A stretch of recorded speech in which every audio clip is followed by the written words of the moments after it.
वळूयात पुढील बातमीकडे। मुरलीधर मोहोळ जैन मुनींच्या भेटीसाठी पोहोचले।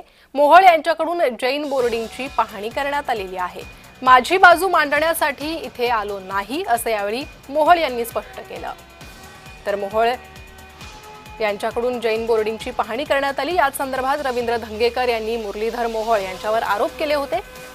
तर मी माझी बाजू मांडण्यासाठी इथे आलो नाही असं स्पष्टीकरण त्यावर मुरलीधर मोहोळ यांनी दिलेलं आहे। तर मुरलीधर मोहोळ जैन मुनींच्या भेटीसाठी आलेले आहे। जैन बोर्डिंगची पाहणी मुरलीधर मोहोळ यांनी केलेली आहे।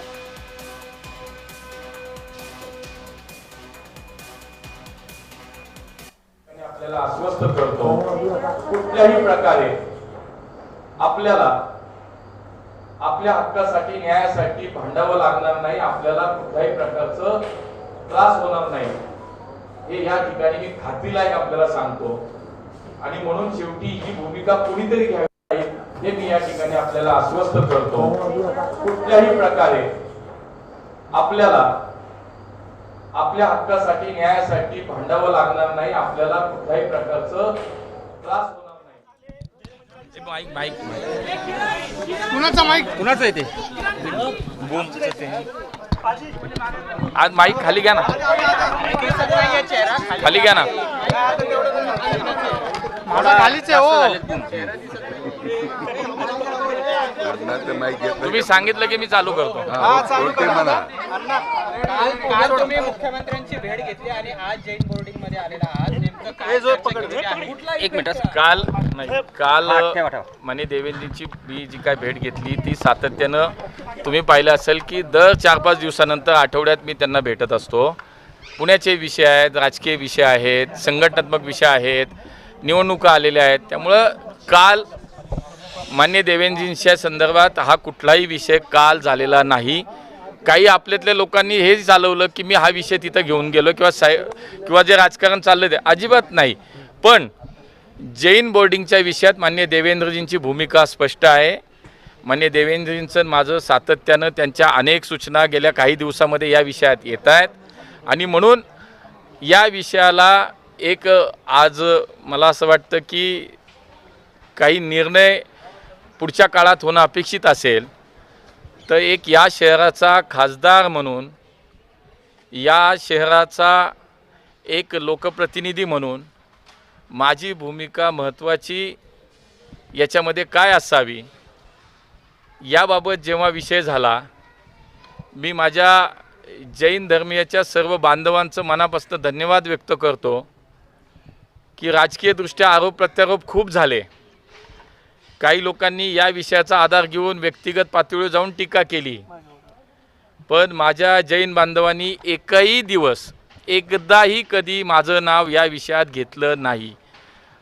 माननीय राजू शेट्टी साहेब या जैन समाजाचे येतात आणि त्यामुळे त्यांनी ही शंका उपस्थित केली होती की कदाचित मी पार्टनरशिप असलेल्या विकसकांनी हा जैन बोर्डिंगचा व्यवहार केला आहे। पण ज्या वेळेला मी स्पष्टपणे माझे कागदोपत्री आणि सगळे पुरावे सादर केल्यानंतर पुढे कुठेही असा विषय जैन समाजातनं आला नाही, परंतु याचा एक वेगळा गैरफायदा स्वतःची राजकीय पोळी भाजण्यासाठी, स्वतःचं राजकीय अस्तित्व जिवंत ठेवण्यासाठी काही मंडळींनी सातत्यानं चालवलं। मागच्या 2 दिवसापूर्वी जैन धर्मीयांचे जे गुरुदेव आहेत, जे आज इथे या विषयासाठी स्वतःहून ते बसलेले आहेत, त्यांचं शांततेमध्ये आंदोलन चालू आहे। त्यांनी एक आव्हान केलं मला कि आप पुणे के जनप्रतिनिधि हो, पुणे के आप राजा हो, हमारे जैन समाज को आपकी सहायता चाहिए और मेरी आपसे आह्वान है कि आप यहाँ आइए, आपण इथं या आणि आमच्यासाठी उभे राहा। ज्या वेळेला एखाद्या समाजाचे धर्माचे जे गुरु असतात, साधू असतात, त्यांचा आदर, त्यांचा सन्मान हा कुठल्याही समाजाचा कुठल्या धर्मीय माणूस हा करतो। आणि त्यांनी इथं मला प्रेमानं बोलवलं. त्यानंतर आमच्या जैन समाजाची जी शिष्टमंडळ आहेत, ज्यांनी या आंदोलनाला सुरुवात केली, त्यातल्या सगळ्यांशी माझं मागच्या 2-3 दिवसात व्यक्तिगत स्वरूपात त्यांचासुद्धा संपर्क होता. त्यांनीसुद्धा सांगितलं की गुरुदेवांनी आपल्याला बोलवलं आहे, आपण दर्शनाला या, म्हणजे थोडं काय जे राहिलं आहे तो पडदा क्लिअर होईल. तुमच्याबद्दल समाजाची स्पष्ट भावना आहे. याच्यामध्ये कागदपत्र पाहिल्यानंतर तुमचा कुठेही सहभाग नाही हे समाजाला माहिती, आणि आपणही पाहिलं असं असे अनेक व्हिडिओज, अनेक स्टेटमेंट जैन समाजाच्या माध्यमातून झाली. आजही दुपारी माननीय गुरुदेवजींच्या आदेशानं जैन समाजाचं एक शिष्टमंडळ, माननीय कुमारजी मला वाटतं त्याच्यामध्ये आपण आणि आपले काही सहकारी त्या ठिकाणी भेटायला आले, आणि आज गुरुदेवजी आहेत, आपण भेटायला या, या विषयावरती कायमस्वरूपी तोडगा काढण्यासाठी तुम्ही आमच्या सोबत उभे राहा, आम्हाला सहकार्य करा, अशी एक भावना त्यांनी व्यक्त केल्यानंतर ताबडतोब त्यांच्यासोबत लगेचच मागे मी या ठिकाणी आलो. माननीय गुरुदेवजींनी जी अपेक्षा व्यक्त केली, पहिली तर मी भूमिका माझी ही मांडली, जर मी याच्यामध्ये कुठं माझा सहभाग असता, माझ्या ओळखीची माणसं नाही आहेत का, तर आहेत, पण प्रत्यक्ष या सगळ्या विषयात माझा कुठेही सहभाग नाही हे निश्चित आहे, आणि मी ते पुराव्यानिशी सादर केलं आहे. आणि मग इथं येताना जर माझा त्याच्यामध्ये काही सहभाग असता तर मी इथं येताना 100 वेळा विचार केला असता, आलो नसतो. पण समाजाची भावना स्पष्ट आहे, निर्मळ आहे, स्वच्छ आहे, आणि माझ्याही या विषयातली भूमिका स्पष्ट आहे, आणि म्हणून आज मी इथं आल्यानंतर पहिली ती भूमिका मांडली. आणि गुरुदेवजी जे आहेत त्यांनी या ठिकाणी सांगितलं की लवकरात लवकर हा विषय संपला पाहिजे, हा व्यवहार रद्द होण्यासाठी म्हणून तुम्ही प्रयत्न केले पाहिजेत, आमची तुमच्याकडनं अपेक्षा आहे. आणि त्यामुळं समाजाच्या भावना लक्षात घेऊन याच्यामध्ये आता स्वतःहून पुढे जाऊन या विषयात मी आश्वस्त केलं की निश्चितपणे पुढच्या काळामध्ये हा विषय कसा संपेल यासाठी मी प्रामाणिकपणे तुमच्या सोबत उभा आहे. कुठली व्यवस्था, कुठलाही विषय असेल तर त्याच्यामध्ये कुठंही निष्पक्षपणे मी याच्यात माझी भूमिका घेईन, आणि या विषयाला तुमच्यासोबत उभा राहून हा विषय कसा सोडवता येईल यासाठी मी आपल्यासोबत आहे. आणि म्हणून मी आज त्यांना या ठिकाणी भेटायला आलो. लवकरात लवकर या विषयातनं मार्ग निघेल. जैन समाज आमचा, जैन बांधवांना अपेक्षित असल्या पद्धतीनं, अशा पद्धतीनंच याच्यातनं 100% मार्ग निघेल अशी मी या ठिकाणी सगळ्यांना मी आश्वस्त केलं आहे. आणि मी त्या निमित्तानं त्यासाठी जैन बांधवांच्या सोबत यासाठी प्रयत्न करेन. आपल्याला वेळ झाला असं वाटत नाही का? आपल्याला यायला वेळ झाला असं वाटत नाही का? नाही नाही, ऐका ना, पत्रकारांना बोलू द्या, तुमच्याशी बोलतो ना. तिथे तुम्ही लोकप्रतिनिधी आहात, मी माझी भावना व्यक्त करतो, तुम्ही तुमचं मत सांगा ना. ऐका ना, ऐका ना, ऐका ना, ऐका ना. कोण? अरे नाही हो बाबा, आज तुम्ही आले नाहीत. ऐका ना, ऐका ना, आतमध्ये नाही झालं तसं बाबा, आतमध्ये शांततेत झाले ना, सगळ्यांनी सगळ्यांचं ऐकलंय. ऐका ना, मी स्वतः सांगितलं की ज्या पद्धतीनं या सगळ्या प्रकरणात तर तोडगा काढण्यासाठीच या ठिकाणी मी त्यांची भेट घेतली आहे, आणि त्यामुळे लवकरात लवकर ह्याच्यातनं मार्ग काढू असं मी आश्वस्त केलं. चला, मित्राची भेट घेणार आहे का?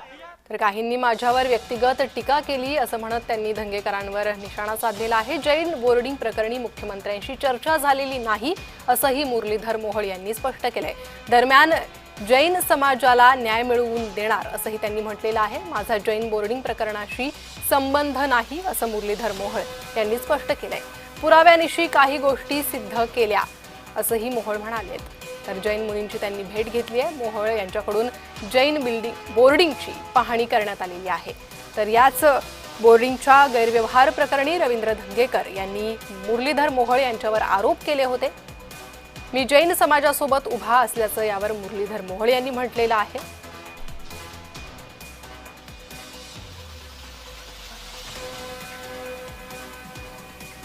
पुढच्या काही दिवसात जैन समाजाला न्याय मिळेल असं आश्वासनही मुरलीधर मोहोळ यांनी दिलेलं आहे.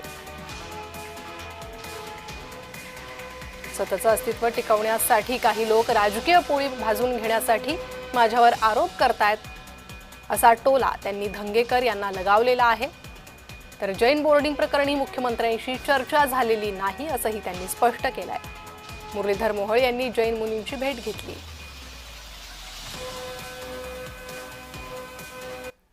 आणि आता बातमी आहे कोल्हापुरातून. कोल्हापूर जिल्ह्यातील कागल येथे जत्रेच्या आकाश पाळण्यात तांत्रिक बिघाड झाला. बिघाडामुळे आकाश पाळण्यात 20हून अधिक नागरिक अडकले होते. अग्निशमन दलाकडून नागरिकांची सुटका करण्यात आलेली आहे. नागरिक प्रचंड धास्तावले होते आणि या नागरिकांची सुटका अथक प्रयत्नानंतर करण्यात आली. 20 नागरिक या पाळण्यात अडकले होते. तांत्रिक बिघाड झाल्यामुळे हा पाळणा वर जाऊन अडकला होता.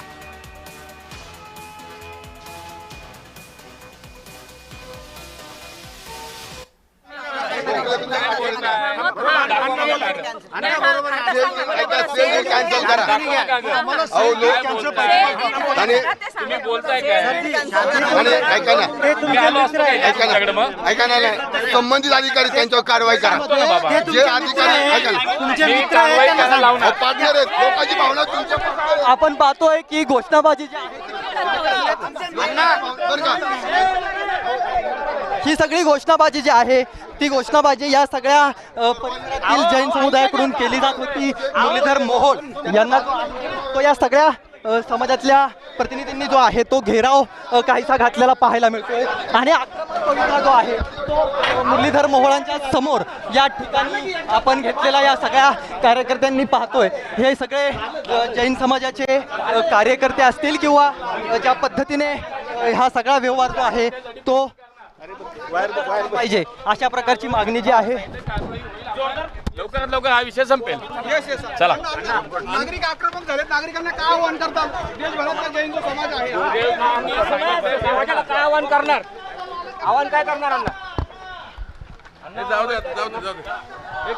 आपण पाहतोय की ही घोषणाबाजी जी आहे ती सुरू आहे. अण्णांच्या समोर ही सगळी घोषणाबाजी जी आहे ती सध्या सुरू आहे. आणि मुरलीधर मोहोळ यांनी इथून जो आहे तो आता काहीसा काढता पाय जो आहे तो घेतलेला पाहायला मिळतो. कारण काही सगळे कार्यकर्ते कमालीचे आक्रमक जे आहेत ते आता झालेले आहेत. आणि घोषणाबाजी जी आहे ती या सगळ्यांकडून केली जाते. घोषणाबाजी काही थांबत नाहीये. अण्णा घोषणाबाजी सुरू आहे. अण्णा घोषणाबाजी सुरू आहे. आपण पाहतोय की हे सगळे जैन समाजाचे कार्यकर्ते जे आहेत ते आक्रमक झालेत आणि मुरलीधर मोहोळ यांच्या समोर जे आहे ती ही सगळी घोषणाबाजी सुरू आहे. आपण बातचीत करूयात. काय म्हणणं आहे? तुम्ही त्यांना घेराव घातला. तुम्ही त्यांना घेराव घातला.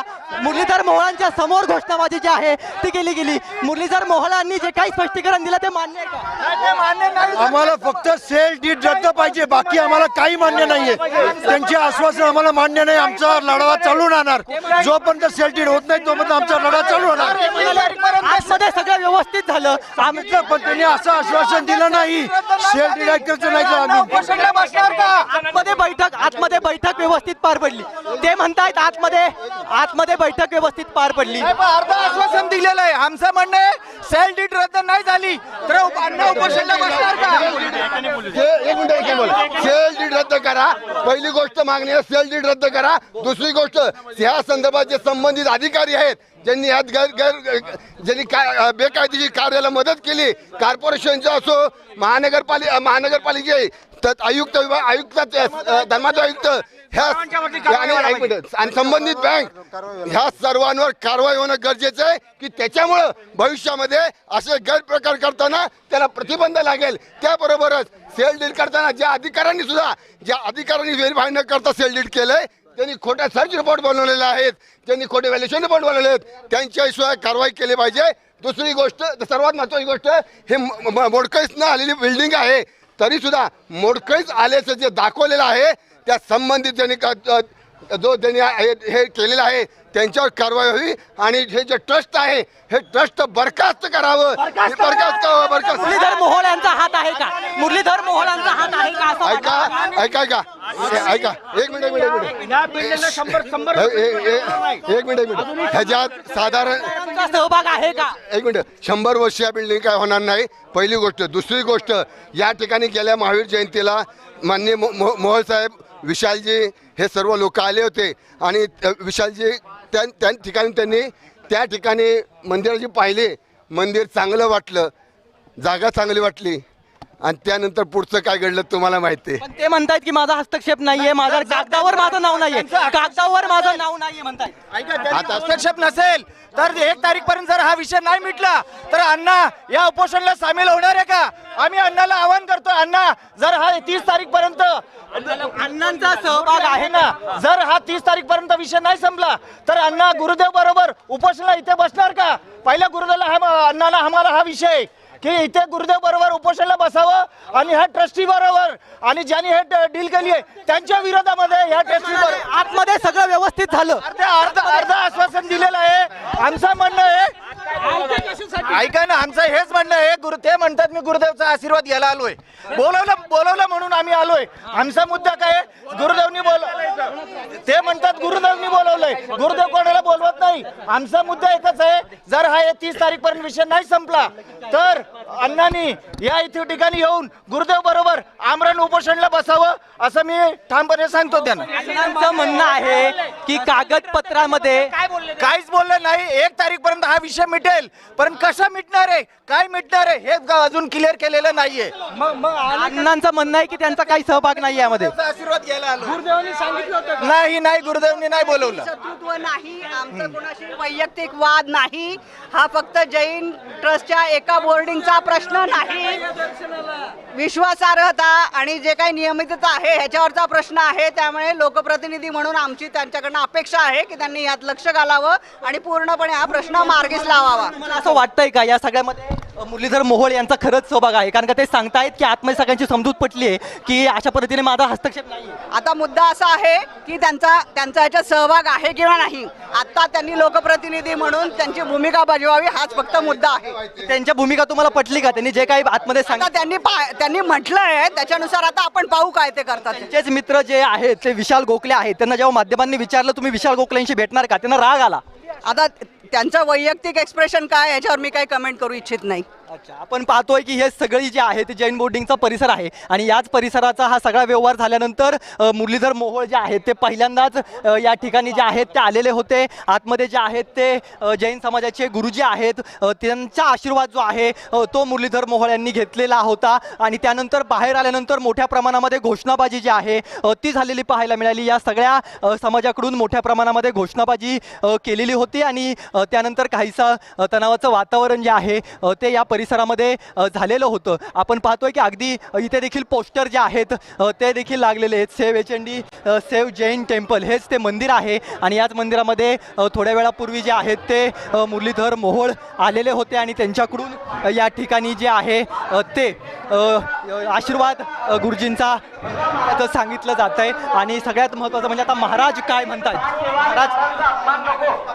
खूप महत्त्वाचा आहे आणि महाराजांची या सगळ्यावरती नेमकी प्रतिक्रिया काय आहे ते देखील माहिती करून घेणं अतिशय महत्त्वाचं. आपण पाहतोय की महाराज जे आहेत ते स्वतः माध्यमांशी बोलतात.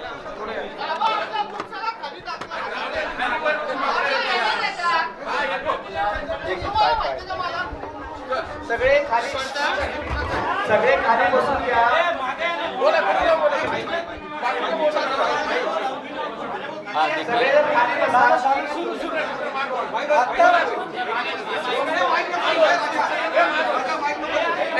माईक नको चंद्रकांत, माईक नको.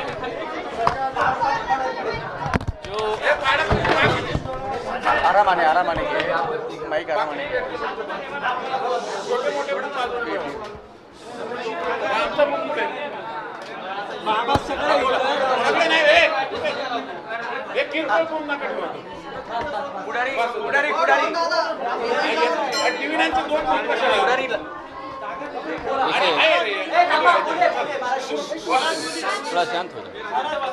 शांति सगळे शांति. मेरे पास में अरे पडतील नको पडतील त्यांच्यावर नको, योग्य नाही.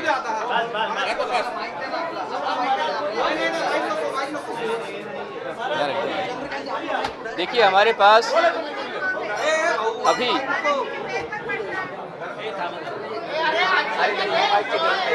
अभी हमारे पास में यहाँ पर पुणे के जनप्रतिनिधि सांसद मुरलीधर मोहोळ आए थे और उन्होंने कहा कि मैंने उनको बुलाया, तो मैंने यहाँ के पालक मंत्री, महाराष्ट्र के मुख्यमंत्री, महाराष्ट्र के पुणे के सांसद, मैंने सभी को आह्वान किया था, क्योंकि हम सभी को आह्वान करते हैं, इसलिए मैंने उनको भी आह्वान किया था और सबको आह्वान किया था कि ये जैन समाज पर बहुत बड़ा संकट आया है कि जैन समाज का अधिकार छीना जा रहा है, उसको बेचा जा रहा है, तो इसके विरोध में इसका न्याय करने के लिए आप यहाँ पर आइए। मैंने बुलाया था, मोहल को भी मैंने बुलाया था, मैं अजित पवार जी को भी बुलाया था, मैंने सीएम को भी बुलाया था, मुख्यमंत्री को मैंने आह्वान किया था, पर उनमें से अभी मोहल हमारे पास में यहाँ पर आए हैं और उन्होंने आकर यहाँ पर दर्शन किया है।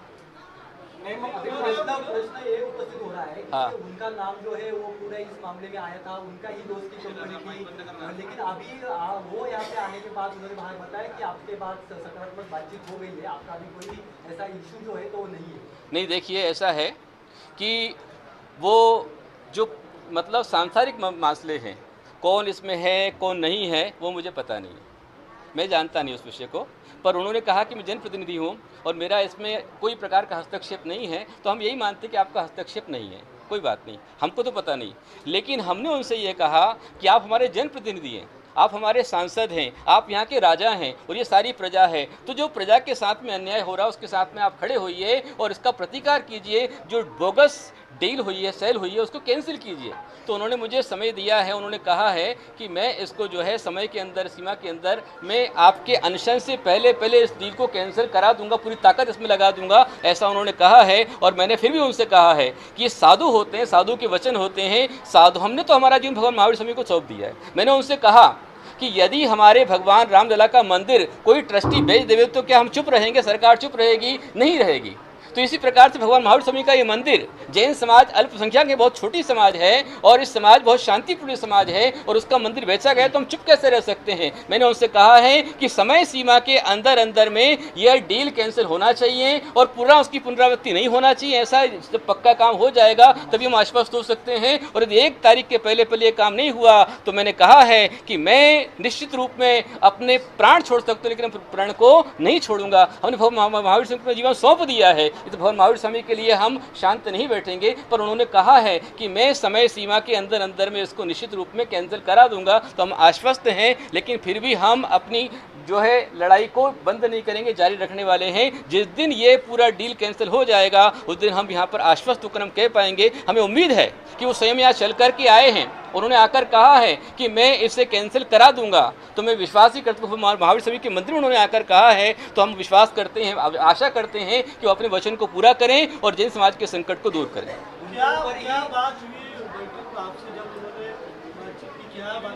उन्होंने यही कहा जो मैंने आपको बताया, वही मैंने कहा अभी जो आपको बताया। उन्होंने कहा कि मैं जनप्रतिनिधि हूँ, मैं यहाँ का सांसद हूँ और मुझे आना चाहिए था, पर मेरे कुछ कर्म है, मैं नहीं आ पाया, और साथ में मेरे ऊपर बहुत सारे आरोप प्रत्यारोप आ रहे हैं, लेकिन मैं इसमें नहीं हूँ और फिर भी मैं समाज के साथ खड़ा हूँ और मैं समाज के साथ अन्याय नहीं होने दूंगा। कुछ भी ताकत लगानी पड़े तो मैं समाज के साथ अन्याय नहीं होने दूंगा, ऐसा उन्होंने हमको आश्वासन दिया है।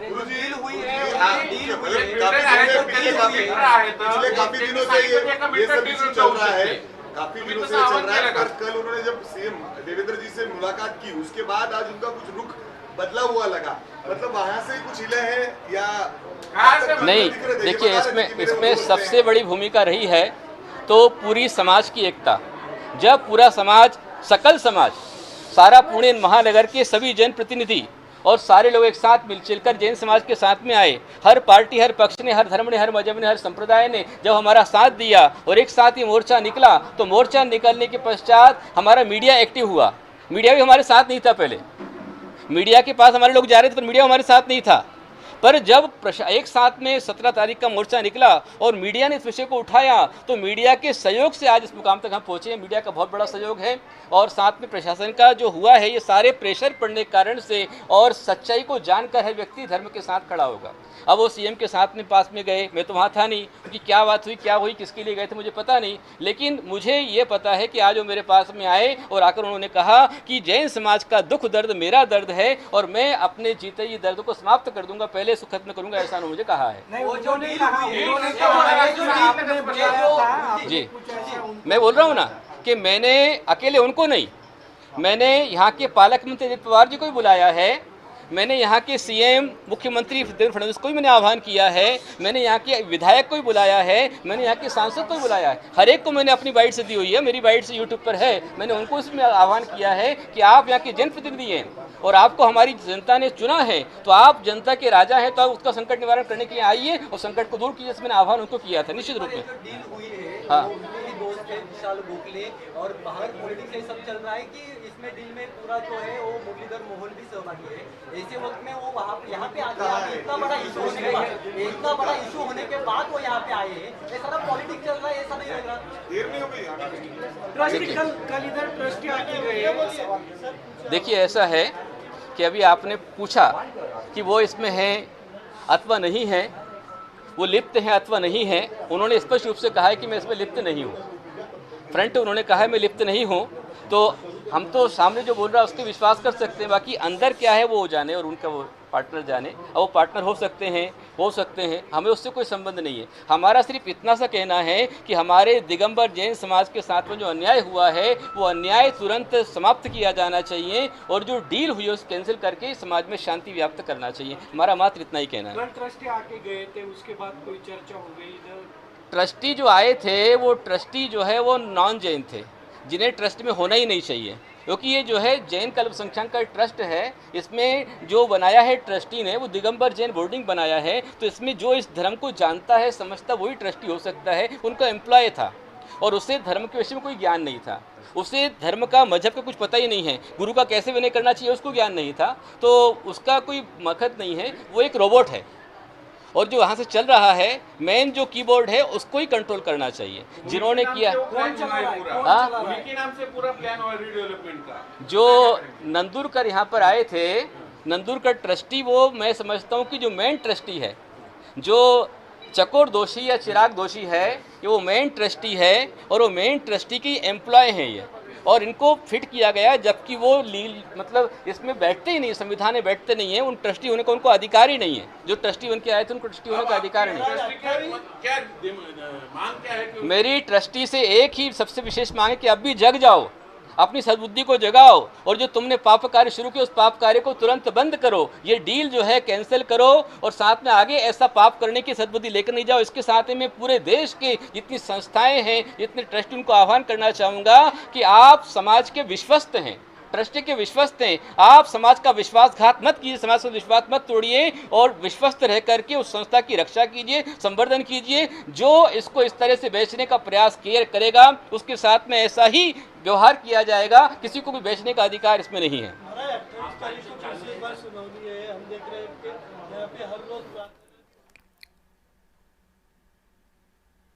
पुण्यामधील जैन बोर्डाच्या जागे प्रकरणात जैन मुनींनी आक्रमक भूमिका घेतली आहे। 1 तारखेच्या आत जर हा करार रद्द झाला नाही तर आम्ही अन्नत्याग आंदोलन करू असा इशारा जैन मुनींनी दिलाय। दरम्यान या संपूर्ण प्रकरणासंदर्भात भाजपचे पुण्याचे खासदार आणि मंत्री असलेले मुरलीधर मोहोळ यांच्यावर सातत्याने आरोप होत आहेत। आज मुरलीधर मोहोळ यांनी मुख्यमंत्री देवेंद्र फडणवीस यांची ही भेट घेतली आणि त्यानंतर मुरलीधर मोहोळ जेव्हा जैन मुनींना भेटायला पोहोचले त्यावेळेस त्यांच्यासमोर घोषणाबाजी सुद्धा झाली। 1 तारखेच्या आत हा करार रद्द करावा, जैन बोर्डाच्या जागेसंदर्भातला करार रद्द केला जावा, हा करार जो करण्यात आलेला आहे ते ट्रस्टींनी केलेलं पाप आहे अशा शब्दांमध्ये जैन मुनींनी या करारावर टीका केली। जर करार रद्द झाला नाही तर आम्ही अन्नत्याग आंदोलन करू असा इशारा जैन मुनींनी दिलाय।